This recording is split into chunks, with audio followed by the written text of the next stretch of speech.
Elon Musk buys Twitter. As soon as news broke, the app saw a surge of tweets with racial slurs.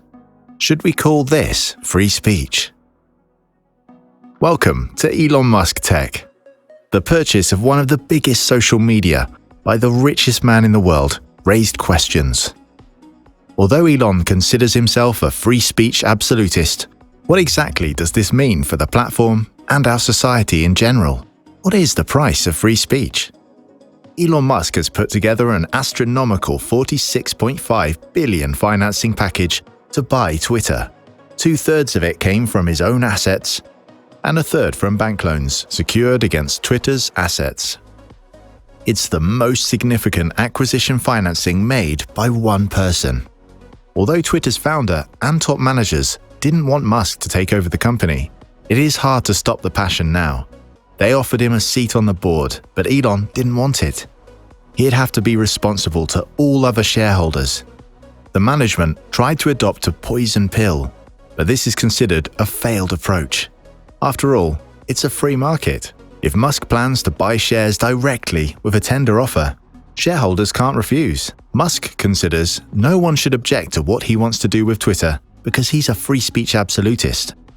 Who can be against free speech? Besides, as his fans state, if consumers don't like what he does with Twitter, they can go elsewhere. Who can be against the freedom to choose? I invested in Twitter as I believe in its potential to be the platform for free speech around the globe. And I believe free speech is a societal imperative for a functioning democracy. However, since making my investment, I now realize the company will neither thrive nor serve this societal imperative in its current form. Twitter needs to be transformed as a private company. Here's where questions appear. What does Elon Musk think free speech is, and who's threatening it? It is considered that free speech is a cornerstone of an open society.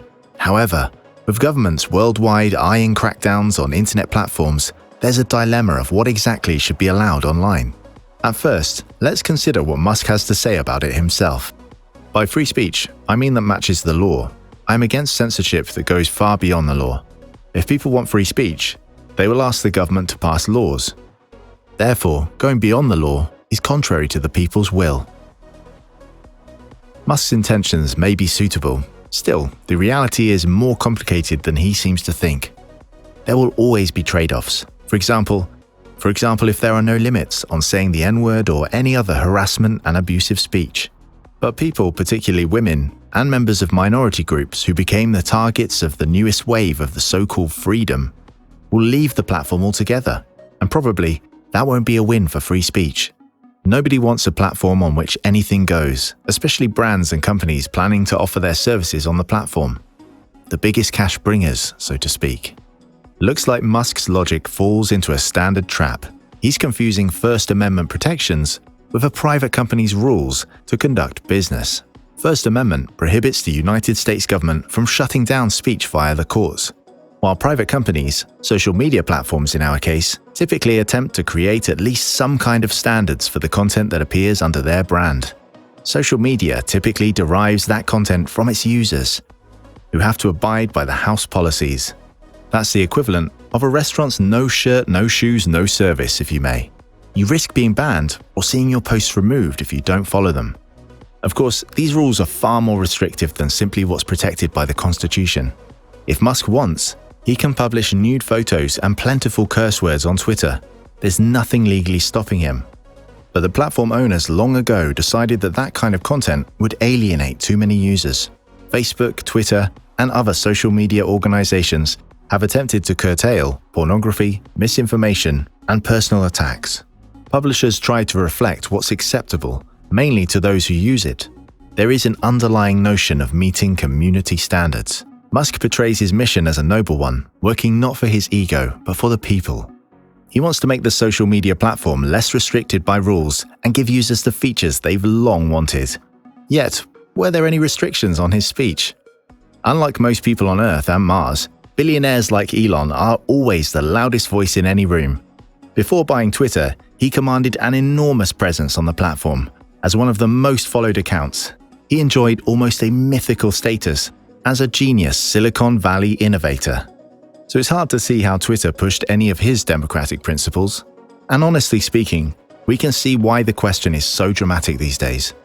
Apparently, the political saga with ex-president of the USA, Donald Trump, and his supporters being banned from the platform had a massive impact. After this controversial move from the platform's side, many people left Twitter, seeking more freedom. But okay, we can clearly see what exactly Musk calls an issue regarding Twitter's policies on speech. In recent years, with the pandemic taking over the world and the political chaos, our society has faced the biggest amount of misinformation possible. Twitter has taken a proactive approach to content moderation. They flagged misleading tweets and even removed them in some cases. They've permanently banned former President of the USA Donald Trump and lots of his supporters. This move made society talk about Twitter and its problems with free speech, making lots of users leave the platform and raising activeness on other social platforms. However, it's fair to mention that Musk has not spoken publicly about Trump's ban, and Twitter itself never interfered with any of Musk's tweets. Maybe Musk's current free speech agonies relate to some of his personal issues. In 2018, the SEC filed a complaint against Musk after tweeting that he had secured funding to take Tesla private. That became the reason for investors to sue him, saying the claim wasn't valid and that they lost money due to Tesla's stock prices fluctuating after he tweeted. Musk reached a settlement with the SEC, paid a $20 million penalty, and was barred from being Tesla's chairperson for 3 years. The payment also required Musk's tweets to be internally reviewed when they regarded company information. Musk is in the chair again, and even a $20 million fine is nothing for someone so wealthy. But he's still bothered by the SEC's restraints on tweeting. Musk even submitted a court filing and asked to end the SEC agreement, saying he'd been forced to consent. His lawyer claimed the SEC's harassment of Musk was calculated to chill his exercise of First Amendment rights. Some free speech advocates don't exactly agree. They say Musk got unlimited access to the media. He has unlimited access to any platform he could possibly want. He is not a victim in any way, shape, or form. But what will they say if he becomes one? What could stop Twitter from deleting one of his tweets if they consider it against their rules? No matter what motivates Musk, one way or another, he'll change Twitter. But how exactly? Musk can loosen content moderation policies, as Musk criticized Twitter's content moderation policies for being too censorious. That's the first step he'll take. Then, he can issue new rules about who can use the platform. People keep asking whether Musk would reinstate users who've been banned for violating Twitter's policies. However, Musk has not commented publicly on how he would handle banned users and Donald Trump precisely, although the latter said he has no interest in rejoining. However, Musk has vowed to rid the platform of bots and spam. Finally, Musk could change the algorithm. Twitter is used to present information chronologically. Musk plans to make the company's algorithm an open-source model.